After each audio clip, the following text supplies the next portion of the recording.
क्या रोल होगा जब बच्चा एक कंजेनिटल डिजीज के साथ दुनिया में आता है और उसमें सिम्टम्स शो होते हैं। जब पेरेंट्स आपके पास बच्चे को लेकर आते हैं तो आप उसकी असेसमेंट करते हैं और क्या किस किस्म का ट्रीटमेंट में दिया जाता है? Thanks so much, Dr. Asad, for this question.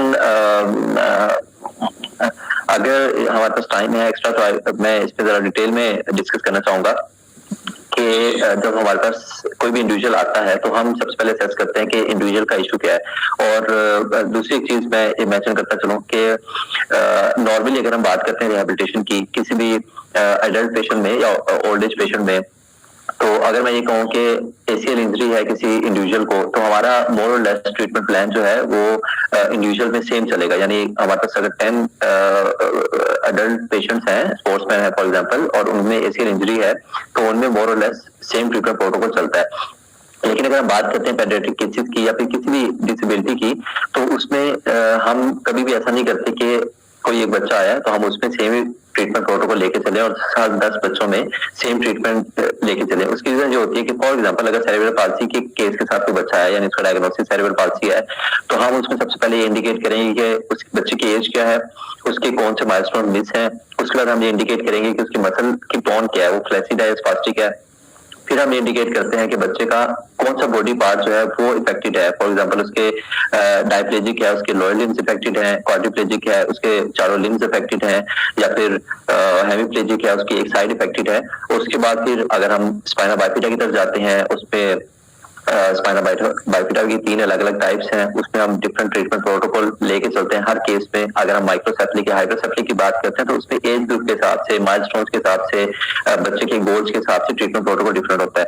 यहाँ पे एक चीज आपको मेंशन करता हूँ, मेरे पास एक पेशेंट आए और he was suffering from quadriplegic cerebral palsy, और उनकी वो एक तो अडल्ट एज में थे, he was around 17-18 years old, और वो इतने सीवियर थे कि जब उनको लाया गया क्लिनिक पर लेकर आया, उसके अटेंडेंट्स जो थे, तो वो वेटिंग एरिया में भी सिटिंग पोजीशन में नहीं था, यानी वो सोफे पे भी उसको बिठाया नहीं जा सकता था, वो लेटा हुआ था वहां पे। और उसकी रीजन सिंपली ये थी कि उससे ज्यादा पहले रिहैब का काम हुआ नहीं था, और उसकी जो बॉडी थी, उसका जो थैरेक्स था वो इतना स्पास्टिक था कि उसमें बेंडिंग नहीं पॉसिबल हो रही थी।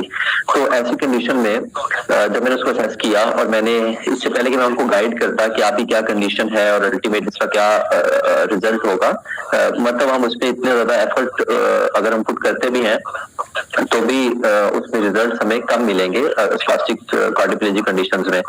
तो उसने मुझे सिंपली खुद ही कहा, उस पेशेंट ने, कि सर मैं सिर्फ ये चाहता हूँ कि मेरी जो फिंगर्स हैं वो बेंड हुई हुई हैं, वो स्पास्टिसिटी की वजह से जरा टाइट है, तो आप काइंडली मुझे कुछ एक्सरसाइजेज ऐसी बता दें या करवा दें जिससे मेरी फिंगर्स के जो मसल्स हैं वो रिलैक्स हो जाएं और मैं अपनी फिंगर से फोन पे टाइपिंग कर सकूं, क्योंकि मेरे जो नेक मसल्स हैं वो भी इतने टाइट हैं कि मैं घर वालों से बात भी नहीं कर सकता। यानी अगर मुझे उनके लिए कोई मैसेज देना है, मुझे खाने का कहना है, मुझे अपनी हाइजीन का कहना है, मुझे वॉशरूम का कहना है, या मुझे कोई भी उनसे रिक्वेस्ट करनी है कि मुझे उठाएं या कहीं लेकर जाएं, तो मैं उनसे बोल के कह भी नहीं सकता। तो मेरा ओनली मोड ऑफ जो कम्युनिकेशन है दैट इज मैसेजिंग।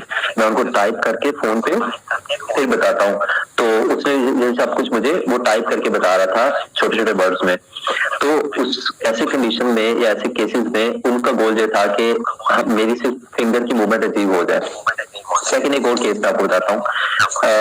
एक इंडिविजुअल था जिसका रिहैब का काम चल रहा था, और फॉर सम रीजन उसके पेरेंट्स ने उसकी जो रिहेबिलिटेशन थी वो रुकवा दी। और उसकी कंडीशन ये थी कि वो अपनी डायप्लेजिक कंडीशन में था, उसकी जो दोनों लेग्स थी वो सीजर गेट पे थी, यानी क्रॉसिंग हो रही थी लेग की। और ऐसी कंडीशन में जो एडक्टर मसल होते हैं वो टाइट होते हैं और लेग्स को ओपन करना जरा डिफिकल्ट होता है।